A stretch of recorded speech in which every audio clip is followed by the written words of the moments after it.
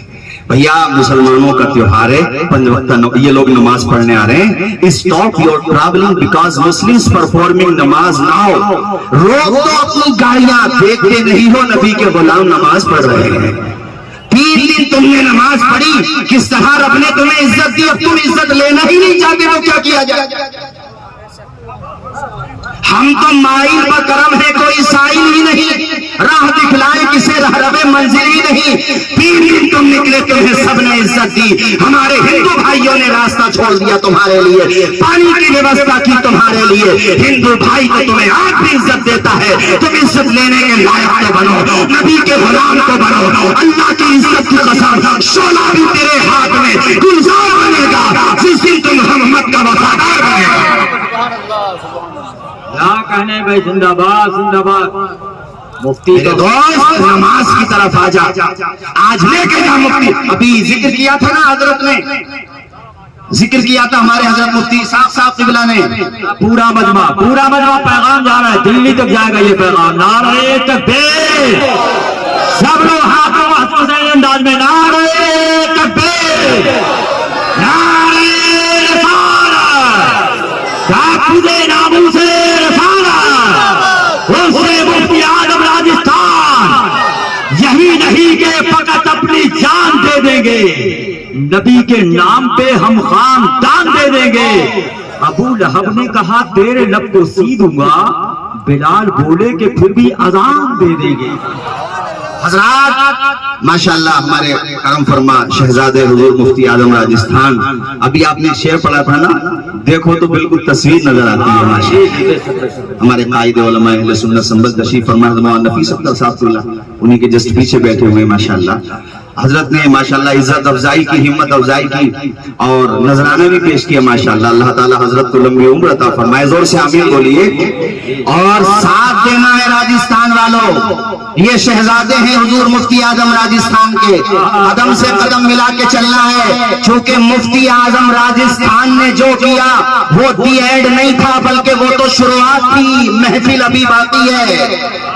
ابھی انشاءاللہ راجستھان کے خطے خطے میں بچیوں کے لیے اسکول بھی بنیں گے. ہمارے محترم حافظ سعید صاحب تشریف فرمائے، میں بڑا متاثر ہوں ان سے بھی. ہمارے سید صاحب اور شیرانی آباد کی سرزمین پر مفتی خالد ایوب صاحب، سبحان اللہ، اس نوجوان مفکر نے بھی بڑا کام کیا ہے ماشاءاللہ. اور ہمارے حضرت سید نور میاں صاحب قبلہ، وہ یار ہمت ہارنے کی ضرورت نہیں ہے بلکہ عزم مصمم کرنے کی ضرورت ہے. یہاں رئیس القلم علامہ ارشد القادری صاحب کے شہزادے حضرت غلام ربانی صاحب بھی تشریف فرما ہے. ہمت رکھو، حوصلہ رکھو، نبی کے سچے غلام بنو. آج بھی ہو جو بڑا ہی انسان ایمان پیدا آپ کر سکتی ہے اندازہ ولی صاحب ہے. ہمت مت ہارو، حوصلہ رکھو. یہ جتنے نبی کے غلاموں کے خلاف بھونک رہے ہیں نا، جتنے یہ کچھ حیثیت نہیں ہے ان کی. ابو لہب بھی سڑ سڑ کے مرا تھا. ہاں بھائی، علامہ پیر کرم شاہ زری نے ضیاء النبی میں لکھا ہے کہ اس کی ڈیڈ باڈی کو کوئی ہاتھ لگانے والا نہیں تھا، اتنی بدبو آ رہی تھی اس سے، اور ڈنڈوں سے اس کو دھکیل دھکیل کے اس کے بیٹوں نے گڑھے میں دابا تھا، اس کو بدبو آ رہی تھی. رسوا تمام عمر رہے گا جہان میں، گستاخی جس نے کی ہے محمد کی شان میں. میرے نبی کا نام تو چمکتا ہی رہے گا. زور سے بولو، نبی کا نام تو. اب ماحول ایسا بن گیا بھائی، خالد بھائی قیصر خالد صاحب ماشاءاللہ آپ بھی رنگ میں نظر آ رہے ہیں، سبحان اللہ. تو سن لو ذرا، 4 مصرے سنا دوں، اجازت ہے؟ زور سے بولو، اجازت ہے؟ رفعت کی منزلوں سے ہٹایا نہ جائے گا، رفعت کی منزلوں سے ہٹایا نہ جائے گا. اونچا جو اٹھ گیا ہے گرایا نہ جائے گا. یہ ہے چراغ جسی کو خدا نے کیا روشن، پھوکوں سے یہ چراغ بجھایا. زور سے، پھوکوں سے یہ چراغ، پھوکوں سے یہ چراغ بجھایا. میرے نبی کے ذکر کو نہ کوئی مٹا سکتا، نہ کوئی دبا سکتا. بڑی بڑی طاقتیں آ گئی، آ کر چلی گئی، وہ مٹ گئی، ختم ہو گئی. بڑے بڑے آئے، مٹ گئے، ختم ہو گئے. 2-4 اور رہے، اللہ نے چاہا مٹ یہ بھی جائیں گے. اس کو نہیں دیکھا تھا مرتد وسیم رضوی کو ہمارے لکھنؤ میں کہہ رہا تھا قرآن سے آیات نکالو. الحاظ سعید نوری صاحب، ہمارے محترم حاجی معین صاحب اور غلام ربانی صاحب بھی تھے، ڈاکٹر حفیظ الرحمان صاحب بھی تھے. دلی میں پریس کلب آف انڈیا میں بہت بڑی کانفرنس کی تھی رضا اکیڈمی نے. سید ہمارے معین الدین صاحب سے بلا بھی تھے کشور شریف سے، اور وہاں پہ مجھے خوشی ہوئی دیگر لوگ بھی آئے تھے، اور لوگ بھی آئے تھے، اور جس مکتبے سے اس کا تعلق ہے ان کے لوگ بھی آئے تھے. اور انہوں نے کہا تھا، انہوں نے بھی کہا تھا، ہم نے بھی کہا تھا. اور خوشی کی بات یہ ہے سپریم کورٹ نے بھی کہا تھا، اور سپریم کورٹ نے تو باضابطہ پابندی لگا دی اس کی ریٹ پر، اور جرمانہ الگ سے لگایا. اور سب نے یہی کہا تھا، یاد رکھنا قرآن سے 26 آیتیں نکالنے کی بات کرتے ہو، ارے قرآن سے تو تم ایک لفظ نہیں مٹا سکتے. اس لیے یہ ہے خدا فرمان میں بدلا جائے گا، بدلے گا زمانہ لاکھ مگر قرآن۔ مجمع سے بھی کوئی نعرہ لگا دیتا کھڑے ہو کر کے زیادہ اچھا ہوتا۔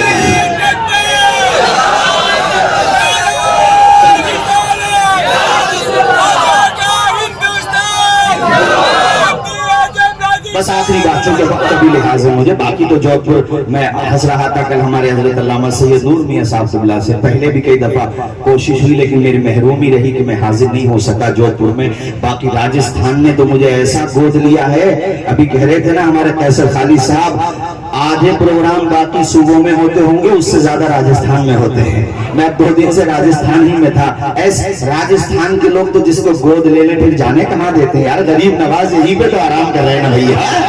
ارے اجمیر کا خواجہ جو خواجہ ہم سب کا، جس کی حکومت ہے آج بھی الحمدللہ اور رہے گی، زور سے بولا حکومت۔ ارے حضرت مولانا عباس صاحب ماشاءاللہ وہ بھی طبیعت سے پان کھا رہے ہیں، سبحان اللہ، اللہ خوش رکھے، شاد و آباد رکھے۔ ان کے وہاں پہ بھی گیا تھا میں گونڈا کے پاس، اور ابھی شریف والی کو بھی سنیں گے انشاءاللہ۔ سنو میرے بھائیوں، یہ میں عرض کر رہا ہوں آپ لوگوں سے، یہ بات سنا دو پھر میں ختم کر دوں، بس یہ آخری بات سن لو۔ باتیں تو خیر میں بہت لکھ کے لایا تھا مگر پھر کبھی انشاءاللہ چمن رہے گا، پھول کھلیں گے، زندگی رہی تو انشاءاللہ پھر ملیں گے۔ عزیز اتنا ہی رکھو کہ دل بہل جائے، اتنا بھی نہ چاہو کسی کا دم نکل جائے۔ آخری بات سن لو، مکہ کے لوگوں نے میٹنگ کی کہ قرآن جو ہے آئے دن ہمیں چیلنج کرتا ہے کہ لاؤ اس کی طرح لا کر کے دکھاؤ، پورا قرآن کے اگینسٹ پوری کتاب نہیں لا سکتے تو ایک آیت ہی لا کے دکھاؤ۔ تو یہ بڑے پریشان تھے کہ یار کیا کریں، اس کا جواب کہاں سے لائیں۔ تو ان لوگوں نے میٹنگ کی، سب لوگوں نے، اس میں بڑے بڑے ادبا، فصحاء، انٹلیکچوئل، ان لوگوں کے انٹیلیجنٹ، ایک سے ایک ٹاپ کے۔ تو اس میں عبداللہ بن مقفع نام کا ایک ادیب آیا، بات چیت ہوئی کہ کیا کریں۔ اس نے کہا دیکھو بھئی ایک بات سنو، ابو جہل کو اس نے سمجھایا کہ محمد جو کہتے ہیں وہ سچ کہتے ہیں صلی اللہ علیہ وسلم، زور سے پڑھیے صلی اللہ علیہ، کہا وہ سچ کہتے ہیں، نہیں ہے جواب قرآن کا۔ تو ابو جہل نے کہا پھر ہماری بات کیسے بنے گی؟ کہا وہ ہم کرتے ہیں، قرآن کے مقابلے میں آیت تو ہم نہیں لا سکتے، نہیں لا سکتے۔ ابھی وہ ایک صاحب نے بھی کہا تھا نا کہ قرآن میں مسٹیک ہو سکتی ہے، ان لوگوں میں مسٹیک ہے، قرآن میں کوئی مسٹیک نہیں ہے۔ کہا کہ قرآن کے مقابلے میں کوئی آیت تو نہیں لا سکتے مگر ٹھیک ہے ہمیں تھوڑا ٹائم دو، کوئی مسٹیک ہم تلاش کرتے ہیں۔ تو انہوں نے قرآن سے 3 ورڈ نکالے، یہ سن لو بس 5 منٹ کے اندر، 3 ورڈ، 3 الفاظ، 3 شبد، حضوا، عجاب، کبار، 3 الفاظ نکالے۔ کہا یہ معیار کے خلاف ہے، پڑھے لکھے لوگ اپنی لینگویج میں، اپنی بھاشا میں، اپنی بات چیت میں ان الفاظ کا استعمال نہیں کرتے۔ تو جب پڑھے لکھے لوگ ان الفاظ کا استعمال نہیں کرتے تو خدا کے کلام میں یہ الفاظ کیسے آ سکتے ہیں؟ یہ بات ابو جہل کو سمجھ میں آتی، کہا یار اس پہ تو ہم پروٹیسٹ کریں گے، عبداللہ کے بیٹے کے مقابلے میں ہم احتجاج کریں گے، جا کے بات کریں گے۔ کہا ٹھیک ہے بات کرو۔ عبداللہ ابن مقفع بھی ساتھ میں ہے، پہنچ گئے حضور کے پاس۔ حضور پاک نے ارشاد فرمایا کیسے آنا ہوا؟ کہا وہ جو تم پہ کتاب نازل ہوتی ہے وہ خدا کا کلام نہیں ہے، تم نے خود گڑھا ہے، اپنی طرف سے بنایا ہے۔ کہا تم کیسے کہہ سکتے ہو یہ بات؟ وہ خدا کا کلام ہے، بے شک خدا کا کلام ہے۔ کہ خدا کے کلام میں کوئی مسٹیک نہیں ہو سکتی، اس میں کوئی ایسا لفظ نہیں ہو سکتا جو متروک ہو گیا ہو، جو معیار سے گرا ہوا ہو، آداب گفتگو سے باہر کا لفظ ہو، وہ اس میں استعمال نہیں ہو سکتا۔ حضور نے کہا الفاظ کیا ہے؟ کہ وہ 3 الفاظ ہیں، سنو میری طرف دیکھتے ہیں ذرا، 3 الفاظ ہیں، حضوا، عجاب، کبار۔ ہماری طرف دیکھو بھائی، اس وقت ہم آپ کے سامنے کھڑے ہوئے ہیں، ہماری طرف توجہ کرو۔ تو حضور پاک نے کہا اپنا ایک نمائندہ چن لو، نمائندہ چن لیا، سب لوگ بیٹھے ہوئے تھے۔ حضور نے اس نمائندے پاک نے ان کے نمائندے کو، جو ان کا سب سے بڑا آدمی تھا جس نے یہ کوشش کی تھی الفاظ میں یعنی قرآن میں مسٹیک نکالنے کے لیے، اس سے کہا حضور نے کھڑے ہو جاؤ۔ وہ بیٹھا تھا تو پھر کھڑا ہو گیا، حضور نے سامنے بٹھایا پھر کھڑا کر دیا، پھر سائڈ میں بٹھایا اس کو پھر کھڑا کر دیا۔ 3-4 مرتبہ جب اللہ کے پیغمبر نے اس کے ساتھ یہ برتاؤ کیا، یہ سلوک کیا تو ٹیمپریچر ہو گیا اس کا ہائی، ذہن نے کام کرنا کر دیا ختم، وہ غصے میں ہو گیا لال پیلا۔ اور حضور یہی چاہ رہے تھے، حضور یہی چاہ رہے تھے، غصے میں بھر کے بولا انا شیخ کبار اتتخذنی حضوا ھذا شیء عجاب۔ اہل علم تو سمجھ گئے، تمہیں میں سمجھا دیتا ہوں۔ وہ یہ کہہ رہا تھا کہ یہ تینوں ورڈ کوئی پڑھا لکھا استعمال نہیں کرتا. میرے حضور نے 1 منٹ میں اس کی زبان سے نکلوا کر کے دکھا دیا.